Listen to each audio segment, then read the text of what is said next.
This is extremely shallow soil. There's not much left. We can see hardly anything is growing. Straight away, I've hit rock. You can see the difference in the level between the forest and the field. In 50 years, we've lost a lot of soil. The farmer is no longer on his soil. He is on his undersoil. He has 15 centimeters left. 17 centimeters. You can see that this soil over here was protected by the forest. But in this field, we've used industrial, chemical farming, and we've lost 60 or 70 centimeters of soil.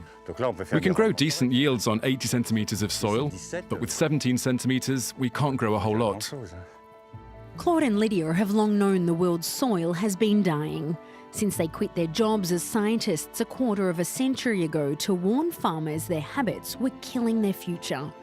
Inside their laboratory, they show us the difference between soil that's alive and soil that's not. This is what soil from conventional farming looks like, when normally it should look more like this.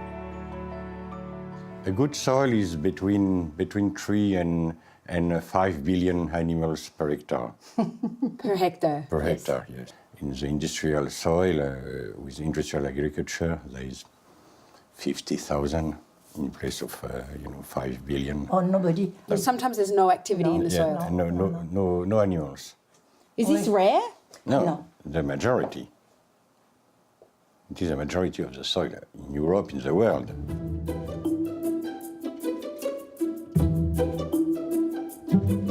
So the world's soil is dying, but why should we care? Well, first, it feeds us. 95% of our food comes from soil, but 1/3 of the world's topsoil has already been degraded. And at the current rate, we could have only 60 years left of crop production. The usual suspects are to blame: intensive agriculture and its rampant pesticides, erosion and global warming. But it also keeps an ecosystem in balance, absorbing carbon and filtering water to halt flooding. To put it simply, without it, the earth dies. For some years now, a scattering of farmers in France have been trying to restore their soil. Inspired by Claude and Lydia, Christophe is one of the pioneers of an alternative mode of farming known as conservation agriculture. The goal of conservation agriculture is to try and copy nature. There are 3 key principles. 1, sow your crops without disturbing the soil.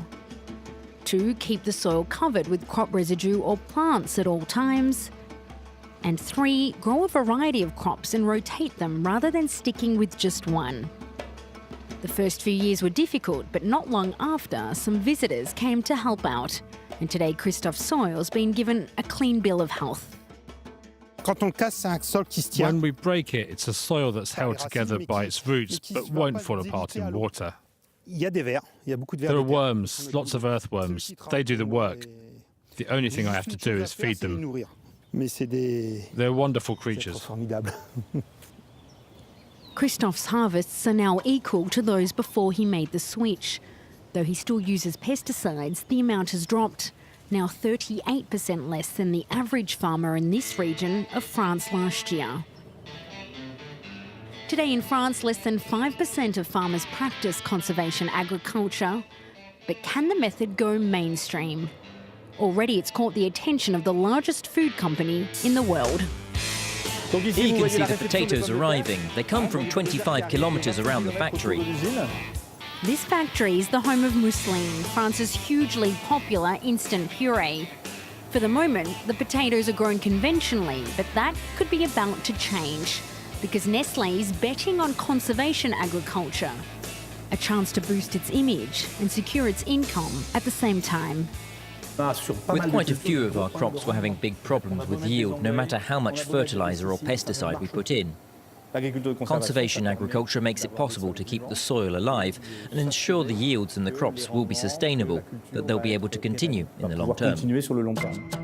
Nestlé, together with French brand Leclerc and Germany's Lidl, are behind a project that's been baptised Living Soil. The core of my job is to support farmers. The idea is to help them shift towards practices that will improve the fertility of their soil. Guillaume travels across the region to meet farmers tempted by the technique, including Eric, who already sells his potatoes to Nestle. You're going to use your hands to separate the soil. It's particularly difficult to grow potatoes without disturbing the soil, but Eric is certainly motivated. In the same way his father ushered in the revolution of chemicals 50 years ago, today he believes farming merits another game changer, but in this case, in the reverse direction. I think we're undergoing a second revolution, where we look at how we can reduce the use of machinery, reduce fertilizers, reduce the amount of chemicals to try and make farming better and less expensive.